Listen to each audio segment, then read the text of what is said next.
Guys, if contacts is not showing in your WhatsApp on iPhone, iPad or iPod touch, then keep watching this video as I'm going to tell you today how to fix contacts not showing in WhatsApp on iPhone, iPad or iPod touch.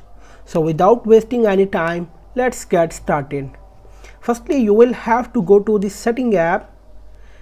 In setting page, completely swipe down to see WhatsApp and tap on WhatsApp.